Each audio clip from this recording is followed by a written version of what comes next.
할렐루야. 어떻게 명절은 잘 보내셨습니까?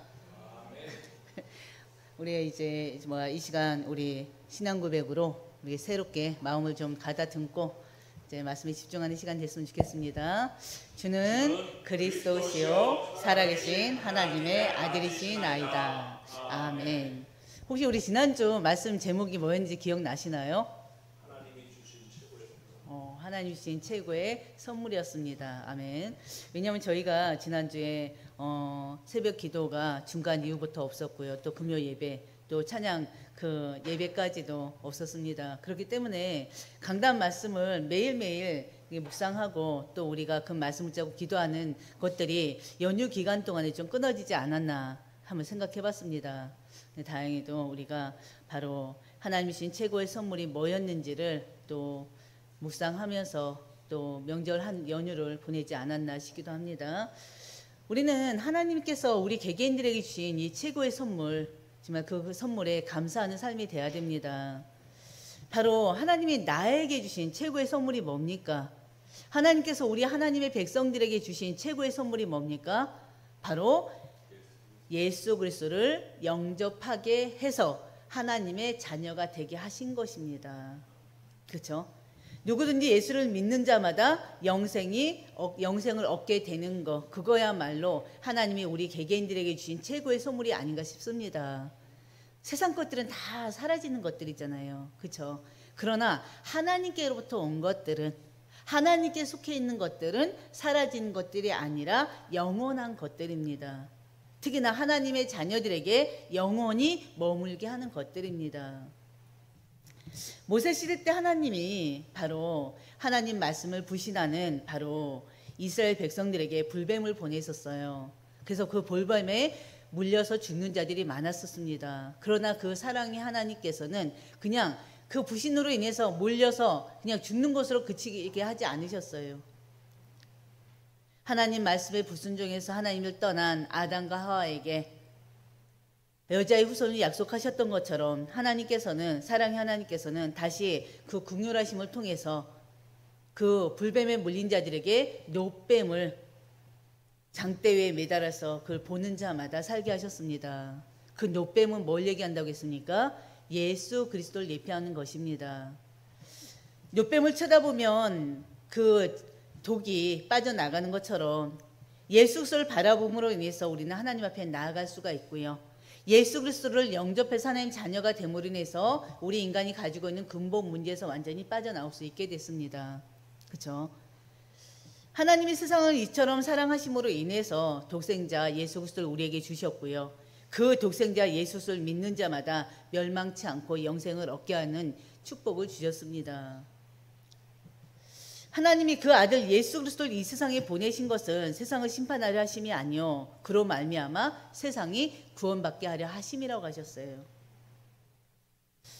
우리가 바로 그 예수 그리스도를 증거하는 입술이 되어야 되겠고요. 바로 그 예수 그리스도를 통해서 가정이 구원 얻고 또 지역이 그리고 인민족 이 나라가 또 전 세계가 복음화 되도록 우리는 계속 끊임없이 기도하면서 그 일을 감당하는 전도자들이 되어야 됩니다. 우리 장로님이 막 힘있게 기도하셨던 것처럼 우리는 항상 전도 선교의 방향 맞춰서 하나님이 나에게 주시는 사명을 감당할 수 있어야 됩니다. 그 사명을 감당하기 위해서 또 우리에게 주신 달란트들이 있잖아요.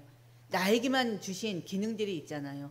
하나님이 주신 것들은 바로 하나님의 일에 사용되어지는 여러분들 되시기를 주의 이름으로 축원드립니다. 바로 오늘의 말씀 제목은요, 예수 그리스도의 증거자 세례 요한이에요. 오늘 봉독한 말씀은요, 세례 요한이 예수님에 대하여 증거한 말씀입니다. 하나님께서 세례 요한을 예수님보다 몇 개월이요? 6개월 먼저 태어나게 하셨어요. 이유가 뭡니까? 예수님보다 6개월 먼저 태어나게 하셔서 주의 오실 길을 예비하게 하셨어요. 예수님이 오실 길을 미리 준비하도록 하신 것입니다. 그 세례 요한은요, 그 회개를 외치면서 요단 강가에서 회개하는 자들에게 세례를 베풀었습니다. 많은 사람들이요, 세례 요한이 바로 구약 성경에 예언된 메시아가 아닌가 착각할 정도였습니다. 그렇죠? 요한복음 1장 19절을 보면 우리가 봤던 내용인데요. 유대의 제사장들이나 또 레위인들도 세례 요한에게 관심을 보였었죠. 어떤 관심을 갖고 있었죠? 혹시나 이 세례 요한이 구약 성경에 예언했던 약속하셨던 메시아가 아니겠는가? 그 생각을 가지고 바로 이 유대 제사장과 레위인들이요, 바로 사람들을 세례 요한에게 보내서 세례 요한이 누군지 정확하게 누군지 알아보게 했습니다. 그들은요, 세례 요한에게 구약에서 예언한 메시아가 아니냐고 물었었죠. 그때 세례 요한이 뭐라고 그랬죠? 아니라고 그랬죠. 아니라고 하니까 또 뭐라고 그래요? 그럼 네가 엘리야냐? 그랬죠. 아니다. 그럼 네가 선지자냐? 아니다. 그러면서 뭐라고 그랬어요? 1절 요한복음 1장 23절에 자신은 주의 길을 곱게 하라고 광야에서 외치는 자의 소리로다 그랬어요. 광야에서 외친 자의 소리일 뿐이라고 하면서 예수 그리스도를 증거했던 자가 세례 요한입니다. 오직 예수만이 하나님의 아들 그리스도시요, 오직 예수 그리스도만이 구세주가 됨을 바로 세례 요한이 선포했습니다. 그 세례 요한의 선포의 말은 우리가 늘 고백하는 말이어야 되고 우리를 만나는 자들에게 증거해야 될 말씀입니다. 요한복음 1장 26절에 또 뭐라고 그랬어요? 세례 요한이 또 뭘 증거했습니까? 세례 요한은 나는 물로 세례를 베풀거니와 너희 가운데 너희가 알지 못하는 한 사람이 섰으니 곧 내 뒤에 오시는 그다 그랬어요. 나는 그의 신발끈을 풀기도 감당하지 못하겠노라 라고 고백했었습니다. 그러면서 1장 29절에서는 또 뭐라고 고백했나요? 보라, 세상 죄를 지고 가는 하나님의 어린 양이라 그랬어요. 누가요? 예수 그리스도가. 예수께서 구약에서 예언한 메시아임을 바로 밝히고 있습니다. 누구에게요? 유대인들에게, 더 제사장들에게, 바리새인들에게.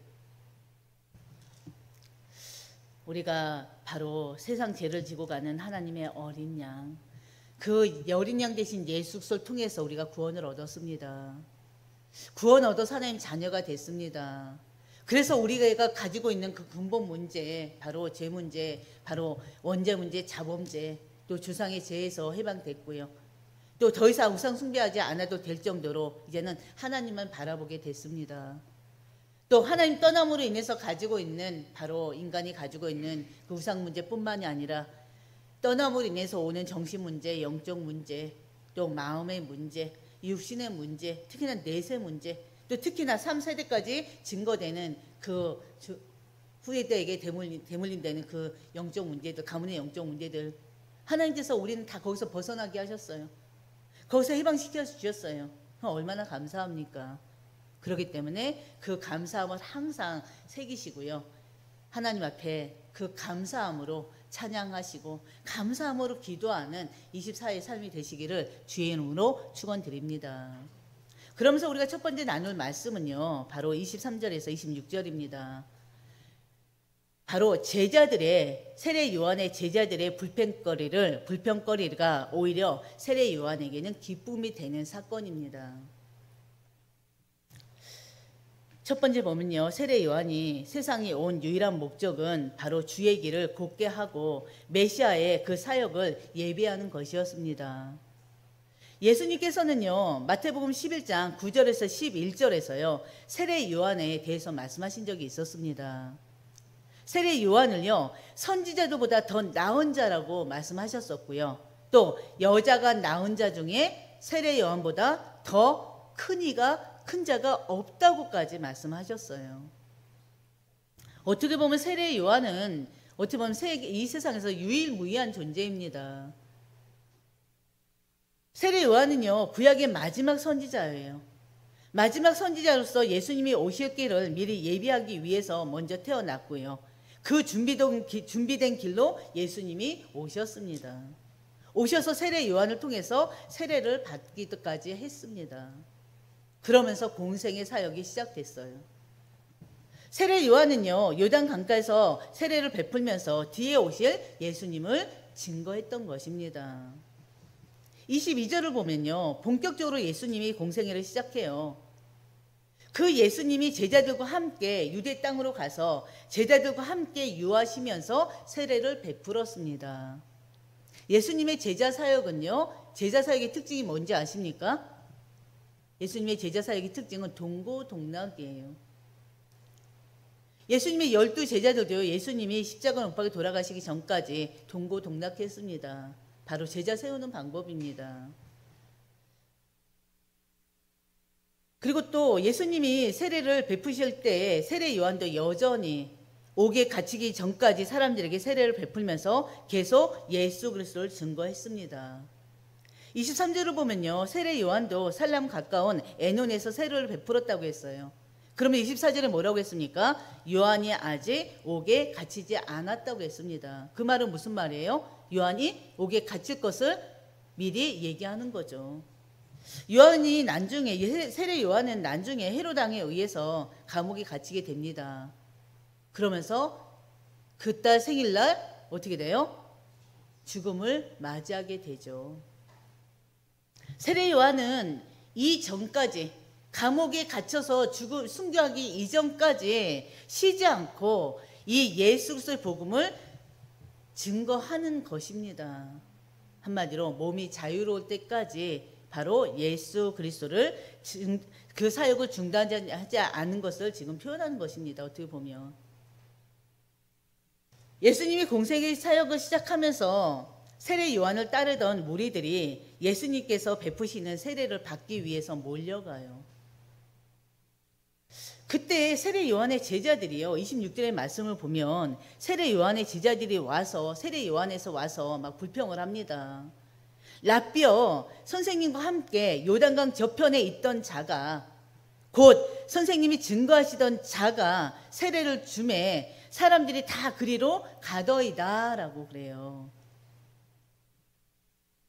요한의 제자들은요, 이 예수 그리스도가 세례를 베푸는 것에 대해서 지금 분평이 가득합니다. 지금 얘기했던 것처럼 선생님과 함께 요단강 저편에 있던 자, 선생님이 증거하던 자, 그 자가 사람들에게 세례를 줌으로 사람들이 다 글리 간다는 거예요. 왜냐하면 예수님이 오시기 전까지 누구만이 세례를 베풀었어요?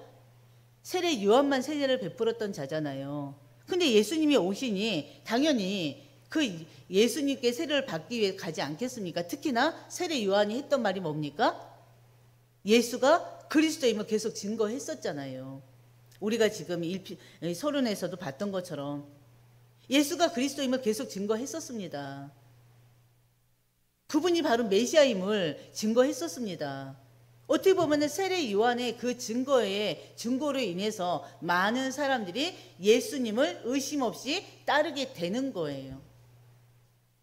그리고 또 예수가 누군지를 알았기 때문에 당연히 그분에게 세례를 받으려고 하지 않겠습니까? 그 모습을 보고 세례 요한의 제자들은 지금 화가 난 거예요. 뭐 때문입니까? 한마디로 유대인들뿐만이 아니라 세례 요한의 제자들까지 예수께서 베푸시는 세례를 받는 부분에 대해서 이들이 화난 것은 바로 뭡니까? 세례 요한보다 예수님의 인기가 점점 커가는 것 같기 때문에 그렇습니다. 예수님의 세례에 대해서, 그래서 예수님의 세례에 대해서 이의를 제기하면서 불평을 터뜨리는 것입니다. 유일하게 세례 요한만 세례를 베풀 수 있는데 다른 예수라는 자가 와서 세례를 베푸는 것에 대해서 이들은 지금 용납할 수가 없는 거예요.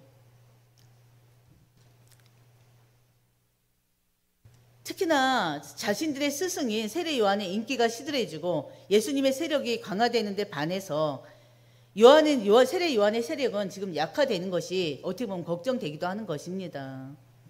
그들은 스승 요한의 대중적인 인기, 또 대중적인 그 지지 기반이 약화된 것을 원치 않은 것입니다.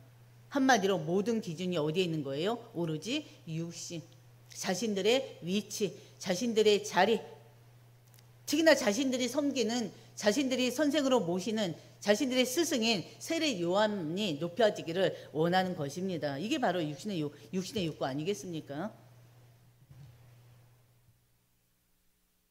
제자들은요, 세례 요한의 그 우선권을 내세워서 세례에 대한 전통성을 논하고자 했지만 세례 요한은요, 예수님의 사역에 많은 사람들이 관심을 갖고요, 예수님을 따르는 것을 보면서 오히려 기뻐하며 마땅히 여겼던 자입니다. 제자들에게는 큰 불평거리가 세례 요한에게는 아주 큰 기쁨이 되었어요. 그것 때문에 온 자이기 때문에 그렇죠. 세례 요한은 그리스도의 선구자입니다. 그리스도의 선구자로서 자기의 임무를 직시하고요, 예수와 경쟁 관계가 아니라 겸손하게 순종하는 자세로 일관했던 것입니다. 우리 그리스도인들, 현재를 살아가는 우리 하나님의 자녀들 절대 놓치면 안 되는 것입니다. 내 이름을 높이지 말고요, 예수의 이름을 높여야 됩니다.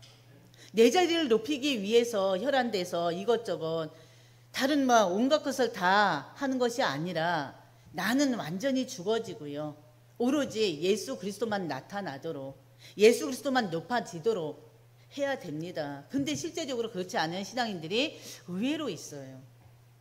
여러분들 이름 나타나지 않는다고 여러분들을 절대 어떻게 해요? 절대 실망하지 마시길 바랍니다.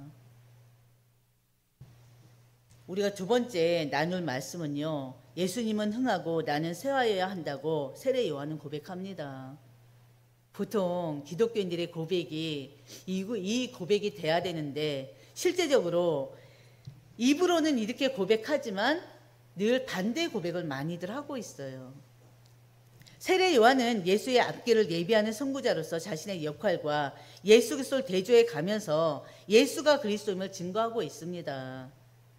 세례 요한의 제자들이 예수 그리스도의 세례로 인해서 스승 세례 요한이 세례가 가리우게 될까봐 지금 염려하고 있고 또 불평하고 있는데, 그에 반해서 세례 요한은요, 27절에 만일 하늘에서 주신 바가 아니면 사람이 아무것도 받을 수 없다고 선포합니다.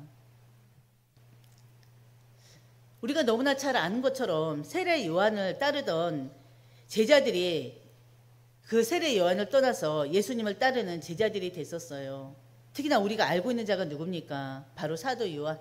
이 요한복음을 기록한 사도 요한이 그랬고요, 또 안드레가 그랬고요, 베드로가 그랬고요, 또 빌립이 바로 세례 요한의 제자들이었습니다. 그들이 바로 세례 요한이 전하는 그 말씀을 듣고 곧바로 예수님의 제자가 돼서 예수님을 쫓은 거잖아요. 그들이 바로 지금 예수님과 함께 세례를 주고 있는 것입니다. 세례 요한의 증거로 세례 요한의 제자 수는 줄고 예수의 수는 증가했어요.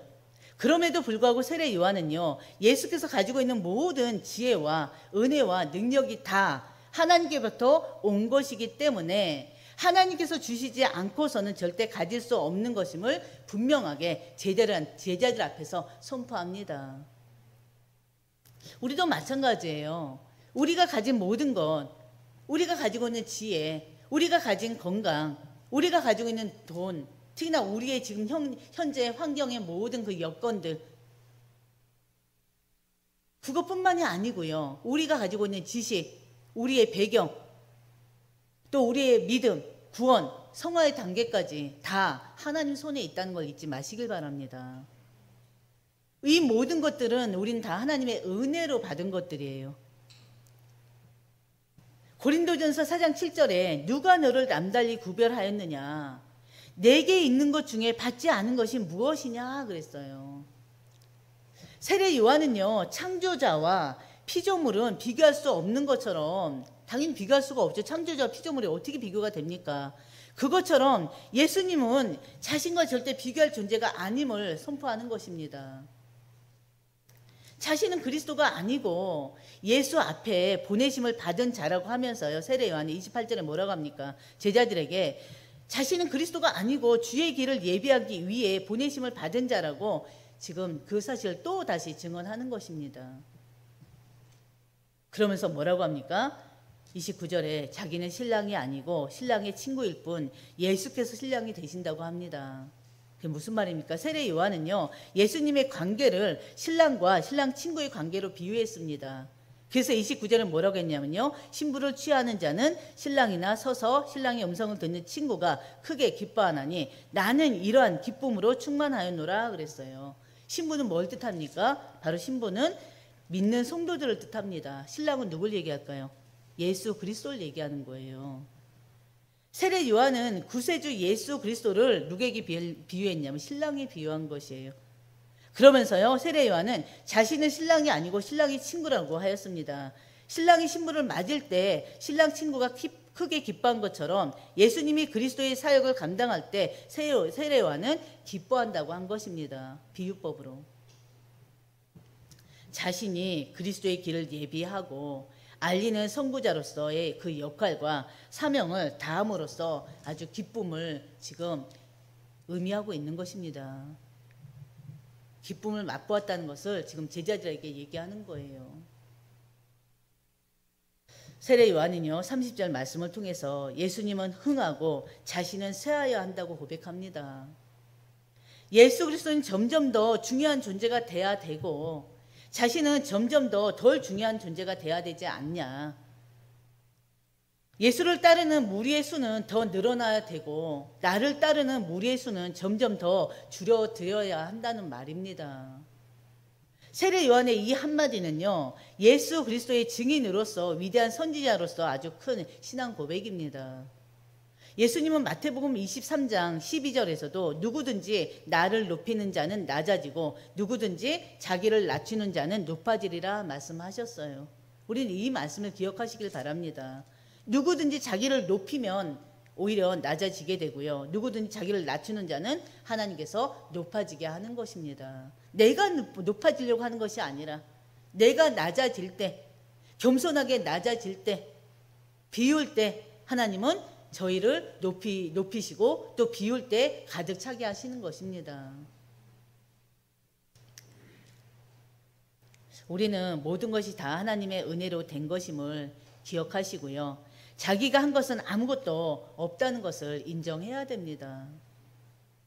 주님은 흥하고 나는 쇠해야 한다는 이 세례 요한의 그 믿음의 고백처럼 우리 자신을 부인하고요. 오직 주님만 높이고 주께만 영광 돌리는 삶을 사는 모두가 되시기를 주의 이름으로 축원드립니다. 세 번째요. 나눌 말씀은 하늘로부터 오신 예수 그리스도를 증거하는 세례 요한입니다. 마지막 31절부터 36절의 말씀입니다. 세례 요한은 예수 그리스도를 높여서 자기의 제자들에게 예수 그리스도에 대해서 지금 정확하게 가르쳐주고 있습니다. 예수 그리스도는 누군지 지금 증거하고 있습니다. 먼저 예수 그리스도는 만물 위에 계신 분이라고 지금 확고하게 선포하고 있습니다. 31절 위로부터 오시는 이는 만물 위에 계시고 땅에서 난 이는 땅에 속하여 땅에 속한 것을 말하느니라 그랬어요. 하늘로부터 오시는 이는 만물 위에 계시나니 그가 친히 보고 들은 것을 증언하되 그의 증언을 받는 자가 또 없다고 되어 있습니다. 이미 사도 요한, 세례 요한 말고 사도 요한은요. 예수께서 말씀이 육신이 되어 요한복음 1장 14절에 예수께서 말씀이 육신이 되어 우리 가운데 거하심에 그랬어요. 말씀이 육신이 되어 오신 그 하나님이라고 소개했습니다. 이미. 그러면서 태초에 하나님과 함께 계셨던 분이셨고 그 안에 생명이 있었다고 요한복음 1장에서 얘기했었습니다. 마찬가지로 세례 요한은요. 예수님이 하늘로서 오신 참 메시아임을 인식하고 있다는 말입니다. 믿고 있다는 말입니다. 특히나 우리가 주기도문 할 때 바로 하늘에 계신 우리 아버지여 라고 먼저 고백을 하죠. 하늘에 계시다는 건 뭡니까? 이 땅에 존재하는 모든 피조물을 당신의 권능과 지혜로 친히 통치하시며 심판하시는 초월적인 분이라는 거예요. 한마디로. 누가요? 예수님께서. 예수님께서는 이 땅에 존재하는 모든 피조물을 그 예수님의 권능과 지혜로 친히 통치하고 계십니다. 또 심판하고 계신 분이십니다. 그분이 바로 시공간을 초월하시는 분이십니다. 시공간 초월해서 지금 우리와 함께 계십니다. 성령으로 함께 하십니다. 세례 요한은요. 땅에서 난 이는 땅에 속하여 땅의 것을 말한다고 지금 얘기하고 있습니다. 여기서 땅에서 난 사람 누굴 얘기하는 것입니까? 자기 자신을 얘기하는 거예요. 세례 요한 자신을 얘기하는 거예요. 자신은 땅에서 난 자로서 한계가 있어요. 한계가 있고요. 자신은 땅에서 났기 때문에 땅의 것을 말할 수밖에 없다는 것입니다. 그런데 예수 그리스도는 하늘로부터 오신 자라인 겁니다. 하늘로부터 오신 분으로 하늘의 일을 말씀한다는 것입니다. 그래서 예수는 바로 만물 위에 계신 분이라는 거예요. 하늘로부터 오신 만물 위에 계신 분이라는 거예요. 우린 기억하시길 바랍니다. 예수 그리스도는 만물의, 일상 우주 만물의 주권자이십니다. 주관자이십니다. 항상 반복하는 것처럼 인간의 생사화복의 주관도 예수님이 하시는 것입니다. 그래서 절대 놓치면 안 돼요. 내가 하는 게 절대 아니에요. 내 능력, 내 지혜 아니에요. 두 번째, 세례 요한은 뭘, 예수님의 어떤 부분을 고백합니까? 예수 그리스도는 하나님의 말씀을 하시는 분이라고 지금 얘기하고 있습니다. 세례 요한은요, 하늘에서 오신 메시아는 그 말씀에, 예수님의 그 말씀의 출처도 어디에 있다? 하늘에 있다는 거예요. 말씀이 육신이 되어 우리 가운데 오신 예수님께서는 그 말씀이 하늘의 비밀을 말하고 있는 것입니다. 그렇죠? 예수님은 구약의 선지자들, 특히나 구약의 마지막 선지자인 세례 요한, 바로 자신처럼 필요할 때만 성령을 받아서 사역하는 분이 아니심을 지금 세례 요한은 또 얘기하는 거예요.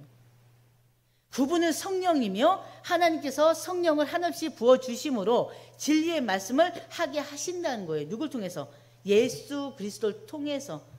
한마디로 더 자세하게는 성령의 하나님을 통해서. 그렇죠?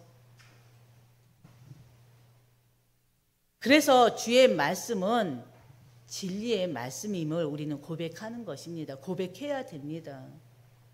33절, 그의 증언을 받는 자는 하나님이 참되시다는 것을 인쳤느니라 그랬어요. 인쳤다는 게 뭔지 아십니까?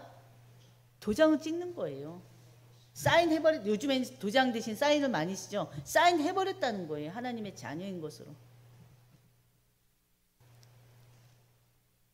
하나님은 참되시고 또 도장 찍는 사람들은 하늘로서 오신 예수 그리스도를 구주로 영접한 사람들입니다.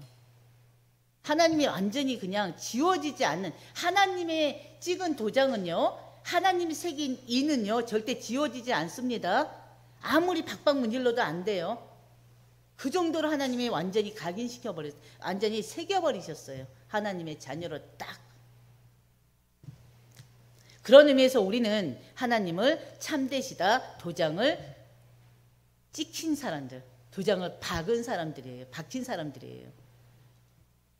세례 요한이 인식하고 있는 예수님의 마지막 모습은요, 예수 그리스도는 만물을 소유하신 분이시라는 것입니다. 35절. 아버지께서 아들을 사랑하사 만물을 다 그의 손에 주셨으니 그랬어요.